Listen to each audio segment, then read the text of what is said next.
कि मुझे सिकवा नहीं तेरी बेवफाई का, कि मुझे सिकवा नहीं तेरी बेवफाई का, गिला तो तब हो जो तूने किसी से निभाई हो।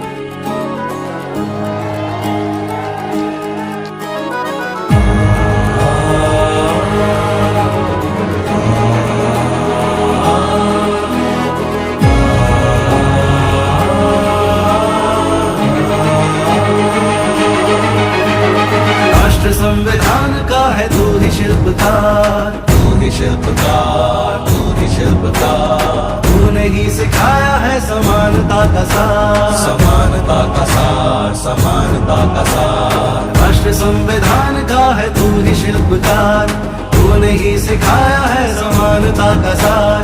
अपनी कलम से की है देश अर्चना, एक एक शब्द तेरा भीम गर्जना। साहिब मेरे साहिब मेरे भीमराव, साहिब मेरे। राजेंद्र पाल गौतम साहब, इसमें भी विश्व के अंदर इसकी चर्चा हुई है और आज वो इस हमारी महापंचायत में आए हैं। हम उनका स्वागत करते हैं, उनको धन्यवाद देते हैं और निवेदन करते हैं कि आप हमें संबोधित करें।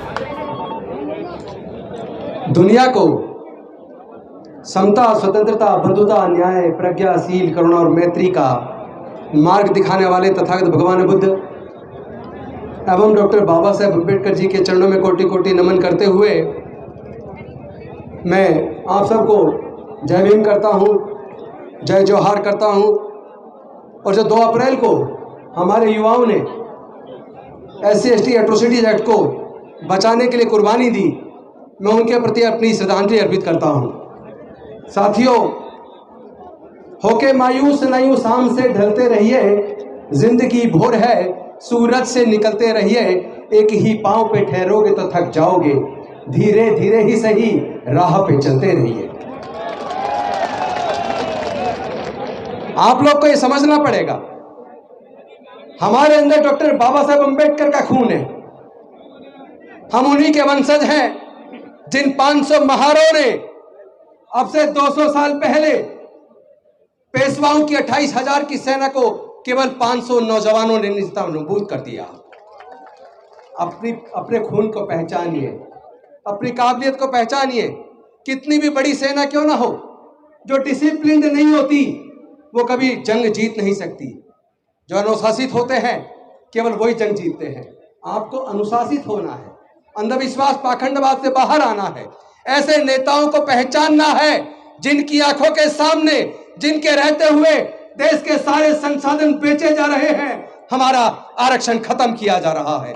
ऐसे नेताओं को पहचानना होगा। किस लिए डॉक्टर बाबा साहेब अम्बेडकर जी ने हमें वोट का अधिकार दिया था?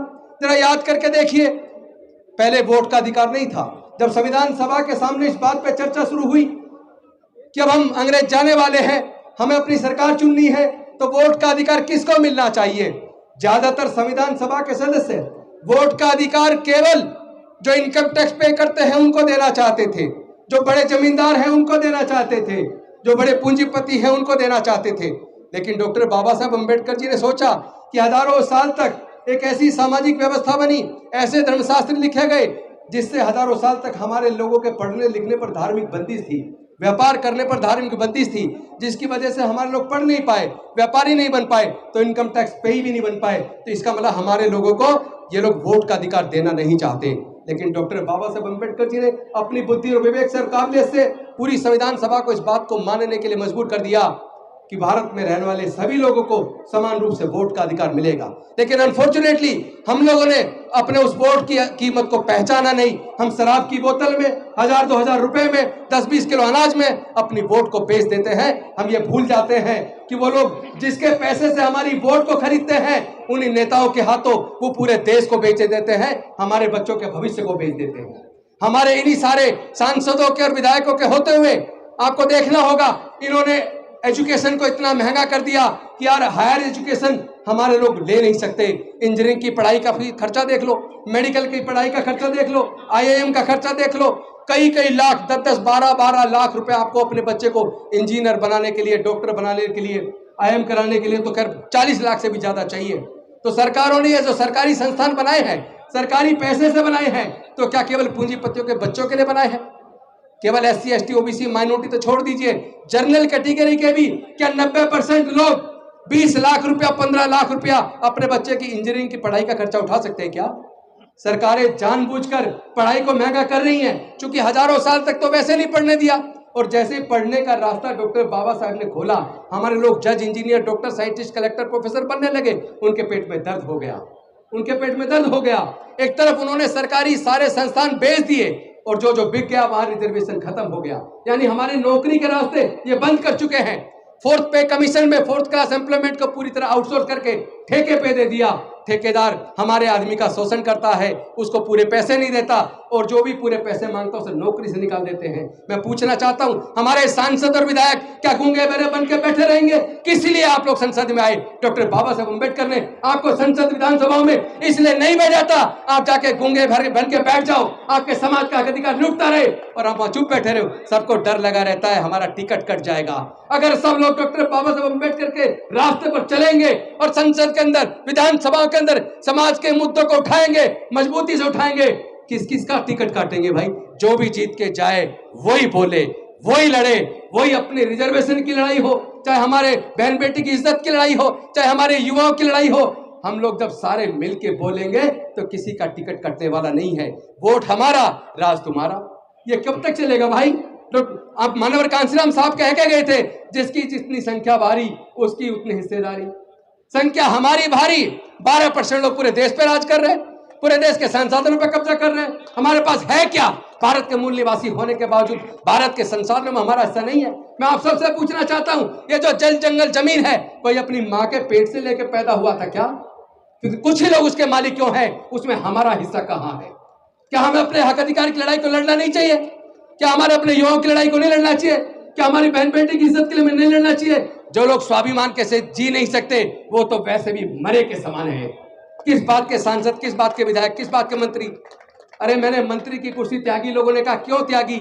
मैं कहना चाहता हूं कि अगर डॉक्टर बाबा साहब अम्बेडकर के बताए रास्ते पर चलने के लिए, अपने समाज के हक अधिकार की लड़ाई को लड़ने के लिए मेरे पास अगर 2 विकल्प थे, एक मंत्री बने रहो और दूसरा अपने समाज के हक अधिकार की लड़ाई को डॉक्टर बाबा साहब अम्बेडकर के रास्ते पर चल के आगे बढ़ो, तो मैंने कहा मैं डॉक्टर बाबा साहब अम्बेडकर के रास्ते पर चल के आगे बढ़ूंगा, मुझे मंत्री कुर्सी नहीं चाहिए।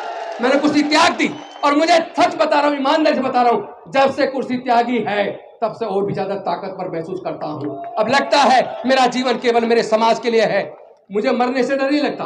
और एक और बात, जो सच्चा अम्बेडकरवादी है उसे कोई खरीद नहीं सकता, उसे कोई डरा भी नहीं सकता, और वो मरने से नहीं डरता, उसको समाज की लड़ाई को लड़ना है। मैं कहना चाहता हूं, आप लोग किसी का विरोध मत कीजिए। जो लोग समाज के लिए काम कर रहे हैं, प्रोग्राम कर रहे हैं, आयोजित कर रहे हैं, उनको शुक्रिया कीजिए, बधाई दीजिए, उनका हौसला बढ़ाइए। जो आपके सांसद, विधायक संसद और विधानसभा के अंदर आपकी लड़ाई को लड़ते बोलते हैं, उनका हौसला बढ़ाइए। और जो गूंगे बहरे बन के बैठ जाते हैं, उनको हराने का भी संकल्प कर लीजिए। ऐसे विधायकों की जरूरत नहीं है, ऐसे सांसदों की जरूरत नहीं है, ऐसे मंत्रियों की जरूरत नहीं है जो समाज के हक अधिकार की लड़ाई न लड़ सके, उनके मुद्दों पर बात ना कर सके। मुझे लगता है मेरा समय कम था, इसलिए मैं अपनी बात को यही रोकता हूं, क्योंकि लड़ाई बहुत लंबी है, लड़ाई लड़ी जाएगी। लेकिन मैं एक बात उन लोग के लिए कहना चाहता हूं जिनके साथ हमारे लोगों ने हमेशा वफा की है। उन लोगों ने क्या किया कि मुझे सिकवा नहीं तेरी बेवफाई का, कि मुझे सिकवा नहीं तेरी बेवफाई का, गिला तो तब हो जो तूने किसी से निभाई हो। अगर इस समाज के लिए, इस अपने बच्चों के हक अधिकार के लिए, चूंकि बच्चों का भविष्य अंधकार में है, दोबारा से गुलामी वापस लौट रही है, शिक्षा छीन चुकी है, नौकरी जा चुकी है, अगर अपने बच्चों के हक अधिकार के लिए अपनी जान गंवानी पड़े तो हम लड़ने के लिए तैयार हैं और मरने के लिए भी तैयार हैं। लेकिन मरेंगे हंसते हुए, लड़ते रहे अपने समाज के लिए। अगर लड़ते हुए मर भी जाए, इससे ज्यादा गौरव का जीवन कोई हो नहीं सकता। बहुत बहुत धन्यवाद। जय भीम, जय जोहार, नमो बुद्धाय।